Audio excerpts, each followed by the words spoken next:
Olá pessoal, tudo bem? O primeiro dia na fonte. Quando João de Ferro chegou ao meio da floresta, ele tirou o menino dos seus braços e disse o seguinte para o menino: Nunca mais verás nem teu pai, nem tua mãe.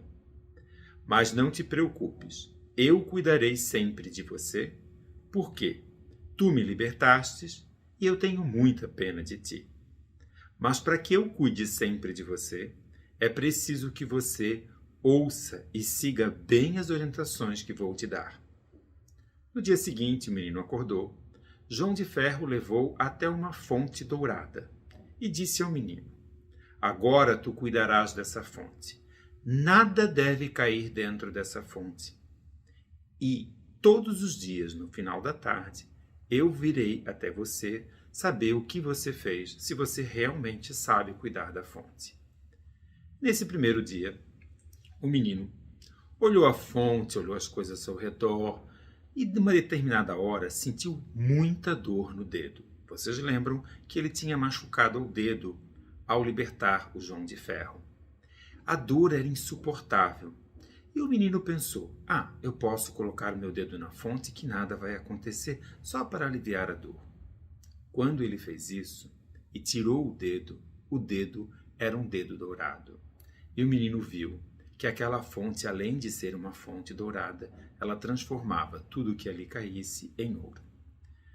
E ele ficou muito amedrontado, sem saber o que fazer, porque agora João de Ferro poderia puni-lo. No final do dia, quando João de Ferro chega, o menino esconde a mão nas costas. Logo João de Ferro percebe e diz: Você colocou o seu dedo na fonte. Como essa foi a primeira vez, eu vou só fazer uma advertência, mas não faça mais isso. Você está na série Masculinidade e Vulnerabilidade. Eu sou Dalmo Silveira de Souza e eu vou explicar toda essa parte do mito do primeiro dia na fonte agora para você.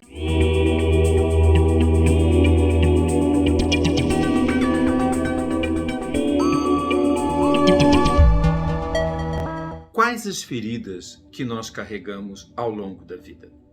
Eu não estou falando agora de uma ferida no corpo físico, mas eu estou falando nas feridas que a gente carrega enquanto homem no nosso corpo emocional, na nossa condição de construir-se como homem. E aqui a gente precisa fazer uma parte e falar daquelas feridas que foram construídas na relação com nosso pai.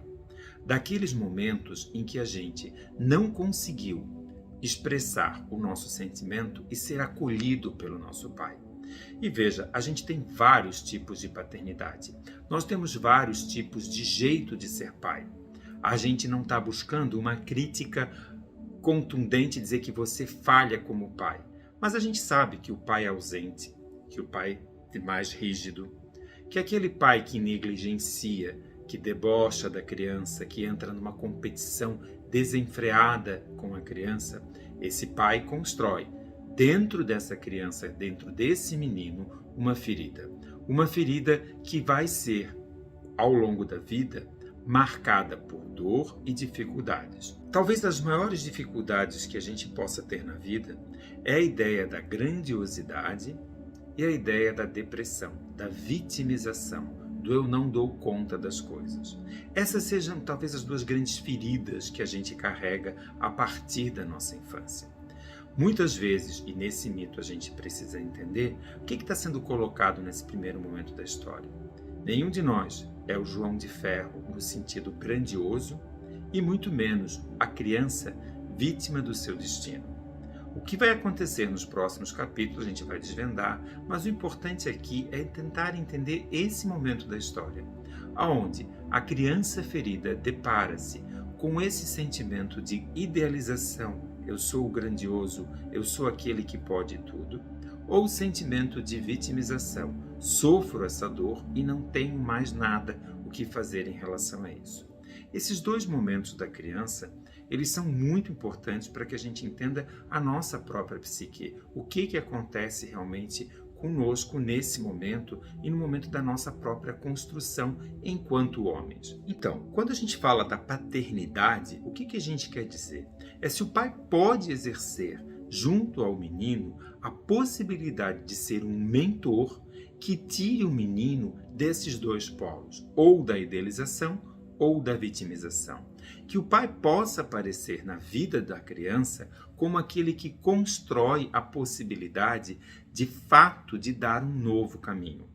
Vejamos que aqui a gente pode entender essa paternidade como uma paternidade presente, uma paternidade que já passou por esse lugar, já recebeu o mentor, já recebeu a ajuda de alguém para se constituir de uma outra forma e agora é sedento para poder ajudar essa criança.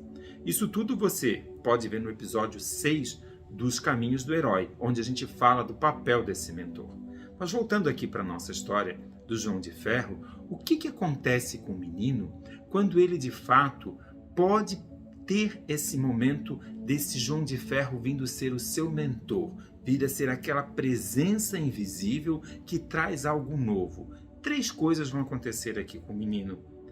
A ferida não é uma má sorte, ou seja, as mazelas que nós passamos ao longo da vida podem nos ajudar a erguer o caminho, a reorganizar a nossa questão. Porque, afinal de contas, dor e sofrimento todos nós vamos passar. Frustração todos nós vamos ter que lidar. E isso, ao invés de ser uma coisa pesada e negativa, pode se transformar num ato realmente de algo positivo e que a gente pode construir como algo novo. Segunda coisa, o menino se depara com as águas.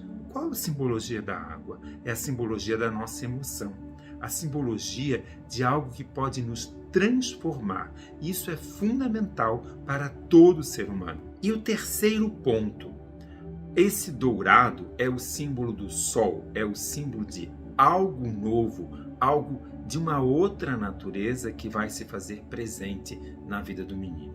Então o menino recebe, nesse momento, a possibilidade de olhar qual é a ferida que, ao invés de ser má sorte, transformasse em algo positivo. Ele vai em contato com as águas, em contato com a própria emoção, aprender o que é o mundo da emoção, e o sol, esse dourado, simbolizando na nossa vida a possibilidade de uma outra fonte de conhecimento. Tudo isso acontece com o menino quando ele sai dos ombros desse personagem que é o João de Ferro. Aqui é importante que a gente possa compreender, entender que o João de Ferro é uma presença invisível que todos nós podemos ter. É uma presença de algo que nos tira do mundo infantil e nos coloca no mundo adulto. Em outras culturas, esses personagens eram realmente fundamentais nos ritos de iniciação, quando se deixava de ser menino e tornava-se homem adulto. Hoje, na nossa cultura, aonde estão esses personagens? Qual é essa presença do João de Ferro? Ele não é, na verdade, uma parte da minha psique. Ele faz parte de um roteiro, de algo que traz de dentro de mim a possibilidade do reencontro com uma masculinidade mais saudável, uma masculinidade mais integrada. E é isso que a gente vai estar discutindo aqui nos próximos episódios, nas nossas histórias. Você está gostando? Está na hora de você curtir, acionar o sininho para ver os próximos episódios e principalmente indicar para os seus amigos. Eu te vejo no próximo episódio.